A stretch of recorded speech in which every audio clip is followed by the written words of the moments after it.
By now, you've probably heard all about the drama that has been unfolding at the world's most well-known AI company, OpenAI. But here's a quick recap just in case. In the last week, the CEO, a man named Sam Altman, was fired by the board for pretty vague reasons. Then the vast majority of employees at the company revolted and signed a letter threatening to quit if he wasn't reinstated. There was a late Sunday meeting between Altman and the board, possibly to see if there was a way to bring him back as CEO. But instead, Altman was hired by Microsoft, and OpenAI announced an interim CEO. Since then, more staff threatened to quit. One board member involved in Altman's firing professed his regrets, and then, very late on Tuesday, Altman was reinstated as OpenAI's CEO. He left behind his role at Microsoft, and the interim CEO at OpenAI was gone, and the board that fired Altman in the first place is now also mostly gone. It's a lot.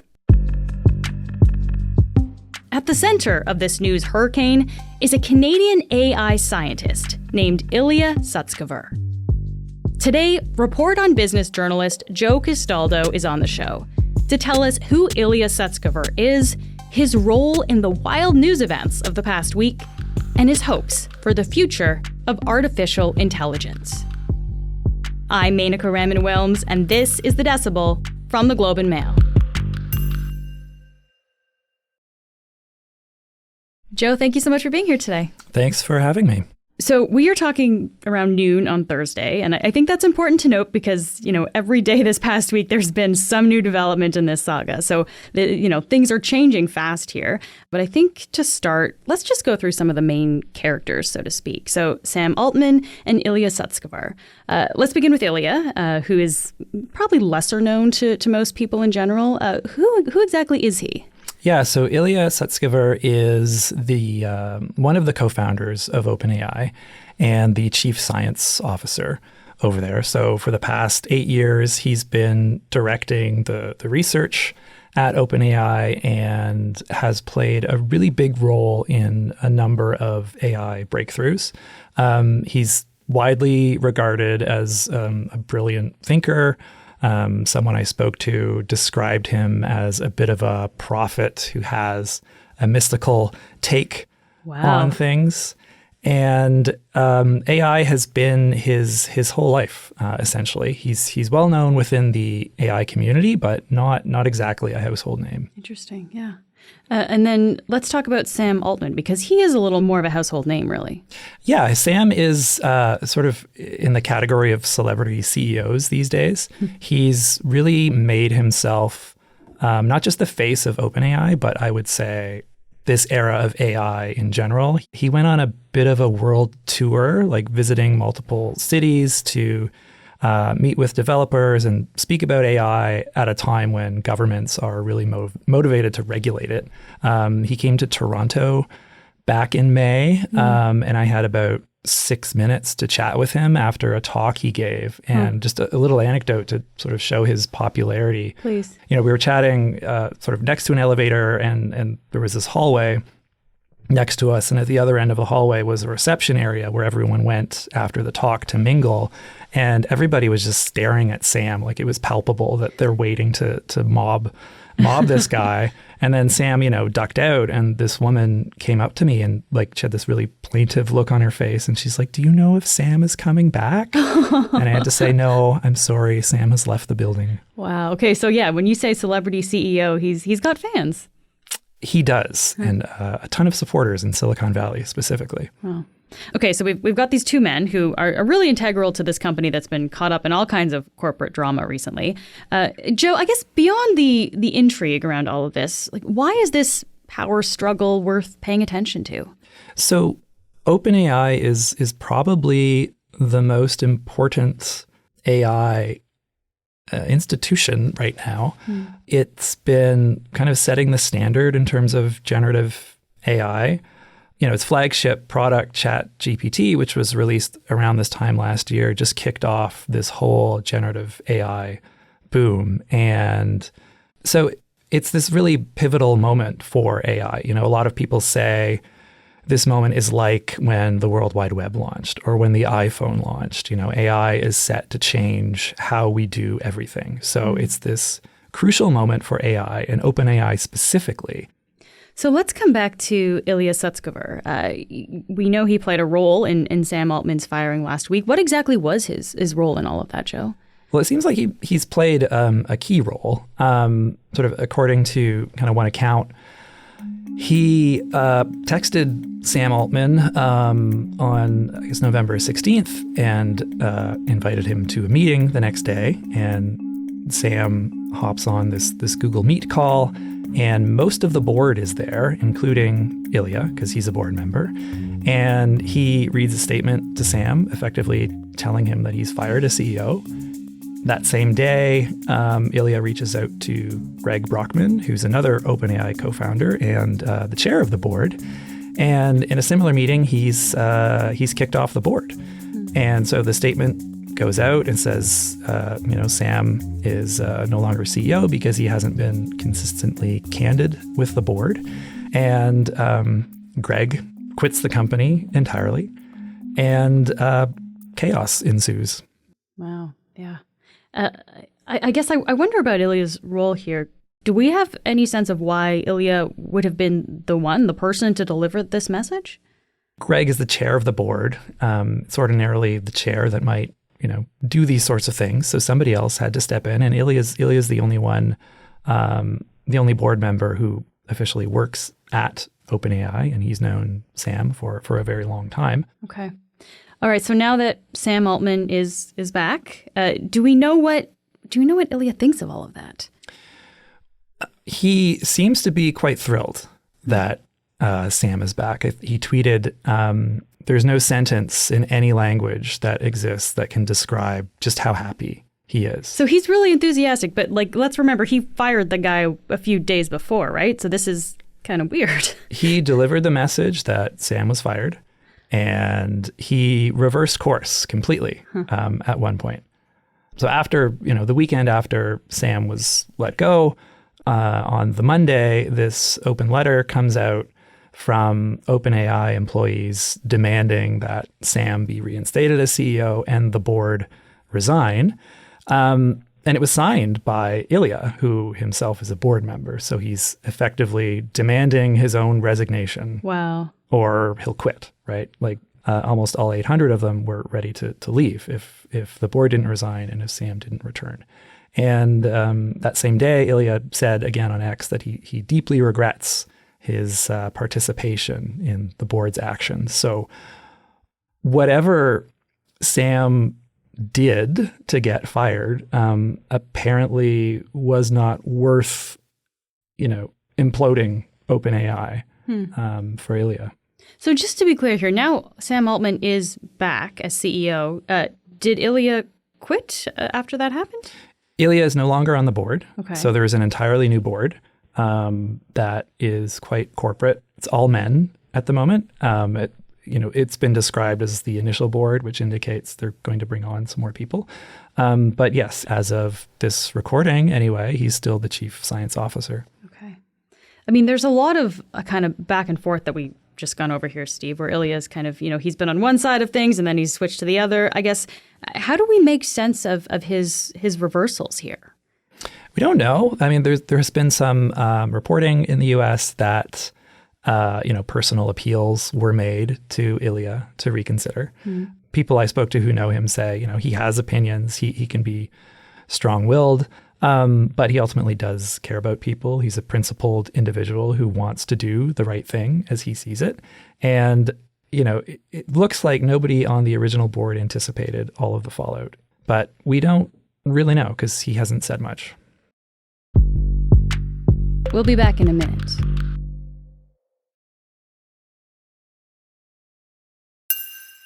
So we've sorted out kind of the main events of last week, Joe. I think we should maybe get a deeper picture now of Ilya Sutskever. So let's go back a little bit into his past and his history. How did he actually get involved in AI research? So he has said that he's been interested in AI essentially since he was a kid. So he was born in Russia, grew up in Israel, His family moved to Canada when he was 16. And he said that as a kid, he could remember thinking about this notion that like he is a conscious being with his own thoughts and feelings and experience, and other people are their own beings with their own consciousness. And this idea really intrigued him, and he wanted to understand intelligence more deeply. And when he came to Canada, he was able to enroll at the University of Toronto when he was, effectively, in the equivalent of grade 11, owing to his education in Israel. So he starts in mathematics, but he's really interested in AI. And I think when he's still an undergrad, around 2002, 2003, he seeks out Geoffrey Hinton. He's known as one of the godfathers of AI, right? And he was also at U of T at that time. Hinton is an icon in AI research today. He wasn't necessarily back then. He had been sort of toiling away for decades, working on what are called neural networks. It's an approach to AI that everybody else thought was a dead end. And Ilya himself has said, when he started in AI, he said, kind of with the flair of a Russian novelist, he said it's a field of desolation and despair, right? Nobody was making any progress.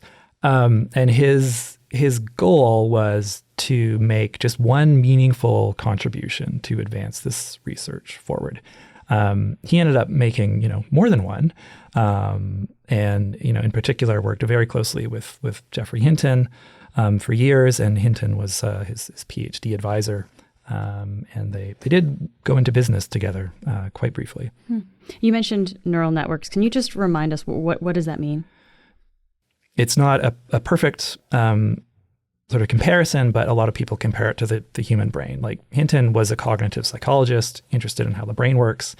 And so that analogy made sense to him. So similar to how the brain has billions of neurons that trade signals back and forth, an artificial neural network has, a lot of digital neurons that trade signals back and forth. And his thinking was, if you could feed some data into an artificial neural network, it can learn. It can learn to recognize patterns. So this is kind of like a type of machine learning, right? That's kind of like a computer brain in a way? Yes. Okay. Yeah, that's a very easy way to think about it. A lot of people will quibble with that, but I think for lay people, it makes a kind of sense. Yeah. But everybody thought this was a dead end. Hinton did not. Ilya did not. And eventually they were vindicated in their approach. Interesting. So that gives us a good idea kind of how Ilya started to get into this space. How did he eventually get involved with OpenAI? So he was at Google in 2015, along with Geoffrey Hinton, and he had a reputation as being, one of the top minds in AI research. And he gets an email from Sam Altman, who at that time was a bit of a Silicon Valley entrepreneur running an incubator, investing in startups. And Sam invites him out for a dinner, and Elon Musk is there. Greg Brockman is there. Reid Hoffman, the founder of LinkedIn, is there. And they start talking about AI. Wow, this is a powerful table. A very powerful table, yes. These are heavy hitters in the Valley. And it's from that conversation that they went on to found OpenAI in December of 2015. Wow. And it's important to note that they didn't start a company. They started a nonprofit. Their goal was to, pursue AI for the benefit of all humanity, free from sort of commercial and financial pressures. And that nonprofit ethos has eroded over the years, you could say. But back then, everybody, had rose-colored glasses and the best of intentions. And specifically, they wanted to work on artificial general intelligence, or AGI, which is about AI systems that are smarter than us. Okay, so let's talk a little bit more about this, because this kind of sounds like where things are headed. So we have ChatGPT now, which has been in the public consciousness for, I guess, about a year. What do we know about what Ilya thinks AI's future is? So Ilya has been obsessed. Someone told me, with AGI for a very long time. Like it's all consuming. I spoke to somebody who knows Ilya, and he told this anecdote about how they hadn't seen each other in a couple of years, and they go out to dinner, and the first thing Ilya asks is like, so how long do you think before AGI gets here? And there's this anecdote that has emerged recently that at an OpenAI event last year, he leads employees in this chant to feel the AGI. What exactly is AGI?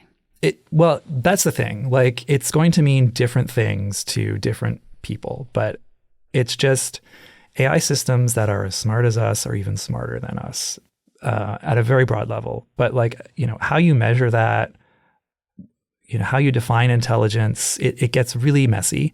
To him, like, this is the goal. The goal is to build something that is smarter than us because maybe it can teach us something about ourselves, or it can improve our lives in ways that we can't really foresee today. And do we know how close we might be to such a thing, to AGI? Again, everybody will have their own timelines. Geoffrey Hinton previously thought that it would take 30 to 100 years to get there. But owing to the recent advancements, including ChatGPT, he's revised that to like 5 to 20 years. Wow. And that's reason for concern. Mm-hmm. Okay, so if we were to create AGI, like how would we contain it? So like an artificial intelligence that, part of it, the definition of it would be that it's smarter than us. So there's this concept in AI research called alignment, which just means very broadly, like ensuring that AI systems do what they're supposed to do. OpenAI has come out with this concept that they call super alignment, which is, I guess, alignment on steroids, right? It's about keeping AGI systems in check. So the more powerful AI system you have, the more damage it can do if it's misaligned or if it goes rogue, that kind of thing. That has been Ilya's focus the past few months because, to be clear, like Ilya and some other people at OpenAI believe that a super intelligent AI, threatens humanity, right? Let's get into the actual scale of this though, Joe. Like when we're talking about these risks that pose a threat to humanity, what are we saying here? Like, are we talking about a worry that we could actually be wiped out as a species? For some people, like Hinton and Yoshua Bengio, who's another very prominent Canadian AI researcher, they do mean that literally. Like, it is a possibility. Like, they view it as a remote possibility. But even if there's a 0.0001% chance, it's worth considering. Yeah. The AI community likes open letters. So like earlier this year, there was an open letter that consisted of a single sentence about how we need to deal with that AI could pose an existential risk to humanity, and we need to deal with that the same way that we deal with climate change. I spoke to some people earlier this year who signed the letter, and there was a bit of like backtracking, like, well, extinction's a pretty strong word, or I agree with the sentiment of it. Like, there was a lot of fear about the pace of AI development back then. And, some people really wanted to help motivate governments to take it seriously. So they were looking at it from that perspective.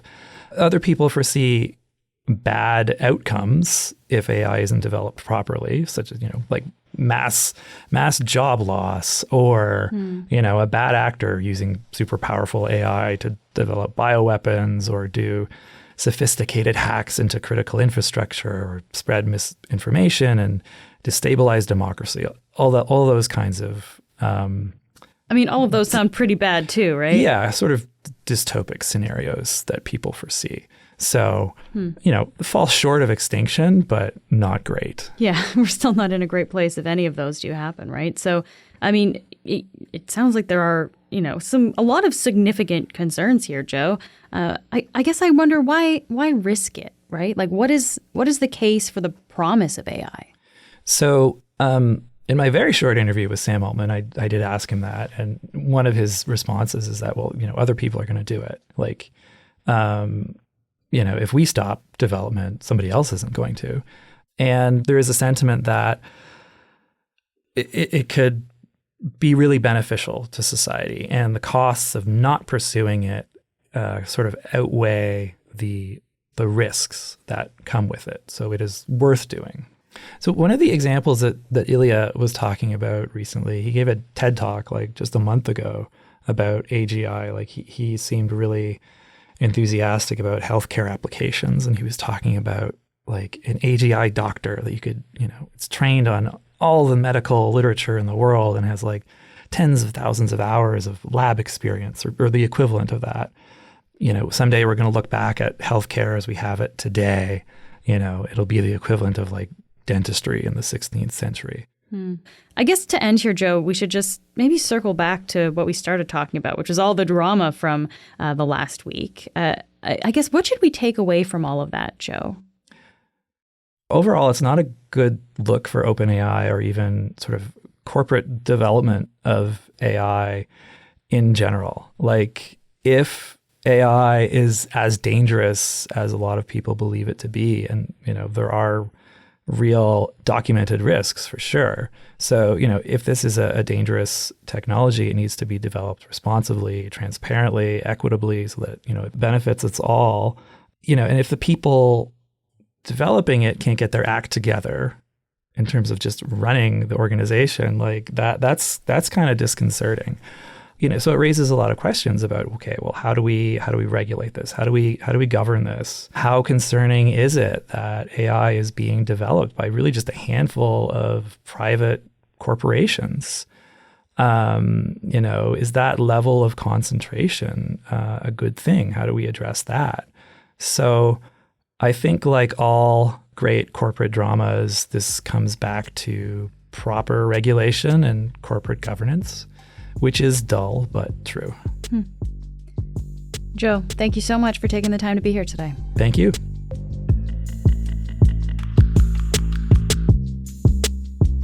That's it for today.